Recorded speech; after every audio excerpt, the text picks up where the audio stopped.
ഏവർക്കും യേശുക്രിസ്തുവിൻ്റെ നാമത്തിൽ സ്നേഹവന്ദനം.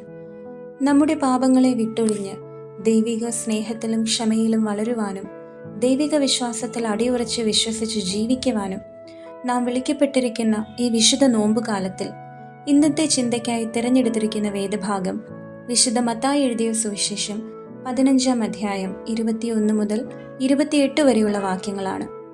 അതിൻ്റെ 28-ാം വാക്യം ഇപ്രകാരം എഴുതിയിരിക്കുന്നു: യേശു അവളോട്, സ്ത്രീയെ, നിന്റെ വിശ്വാസം വലിയത്, നിന്റെ ഇഷ്ടം പോലെ നിനക്ക് ഭവിക്കട്ടെ എന്ന് ഉത്തരം പറഞ്ഞു. ആ നാഴിക മുതൽ അവളുടെ മകൾക്ക് സൗഖ്യം വന്നു. നമുക്കേറെ പരിചിതമായ ഈ വേദഭാഗത്തിലെ പ്രധാന കഥാപാത്രം ഒരു കനാന്യ സ്ത്രീയാണ്. അവൾ അന്യജാതിയായിരുന്നു, അവഗണിക്കപ്പെട്ടവളായിരുന്നു. എങ്കിലും അവളുടെ വിശ്വാസം യേശുക്രിസ്തുവിൽ കരുണയുടെ വാതിൽ തുറന്നുകൊടുത്തു. യേശുവിൻ്റെ ശുശ്രൂഷ ഒരു വിഭാഗത്തിനായി മാത്രം ചുരുങ്ങിയതല്ല എന്ന സത്യം ഇവിടെ വെളിപ്പെടുകയാണ്. ഈ വേദഭാഗത്തെ അടിസ്ഥാനമാക്കി നമുക്കിന്ന് 3 ചിന്തകൾ ധ്യാനിക്കാം. ഒന്നാമതായി, വേദനയിൽ നിന്ന് വിശ്വാസത്തിലേക്ക്. കർത്താവേ, ദാവീദ് പുത്ര, എന്നോട് കരുണ തോന്നണമേ എന്ന് അതിവേദനയിൽ നിലവിളിച്ച ആ സ്ത്രീയുടെ പ്രയാസം തൻ്റെ മകൾക്ക് ദുരാത്മാവ് ബാധിച്ചിരിക്കുന്നു എന്നതായിരുന്നു.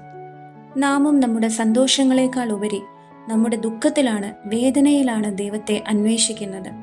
വേദനകളാണ് നമ്മെ വിശ്വാസത്തിലേക്ക് നയിക്കുന്നത്. രണ്ടാമതായി, കർത്താവിൻ്റെ മൗനത്തിലും നിരസിക്കപ്പെടലിലും തളരാത്ത വിശ്വാസം.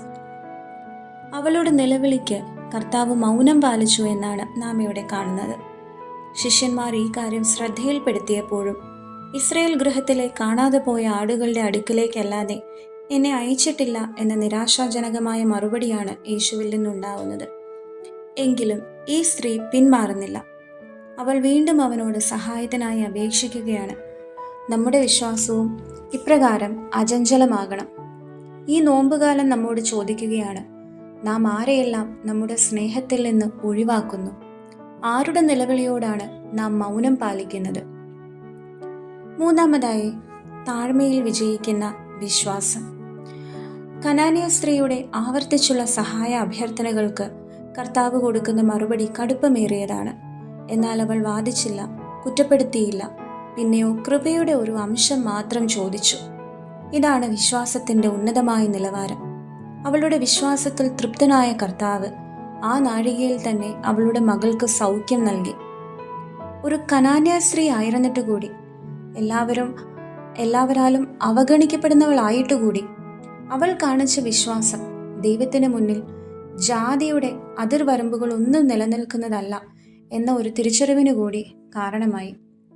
യേശു കനാന്യ സ്ത്രീയുടെ വിശ്വാസത്തെ അംഗീകരിച്ചതുപോലെ നോമ്പുകാലം നമ്മെ മറ്റുള്ളവരെ ഉൾക്കൊള്ളുന്ന വിശ്വാസത്തിലേക്ക് വിളിക്കുന്നു.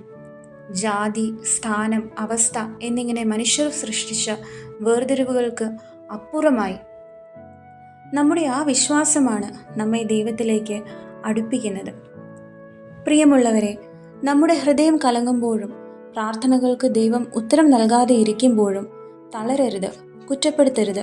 പിന്നെയോ ഈ കനാന്യ സ്ത്രീയെ പോലെ വിശ്വാസത്തിൽ ഉറച്ചു നിൽക്കണം. മറ്റുള്ളവർക്ക് മാതൃകയാകണം. നമുക്ക് പ്രാർത്ഥിക്കാം.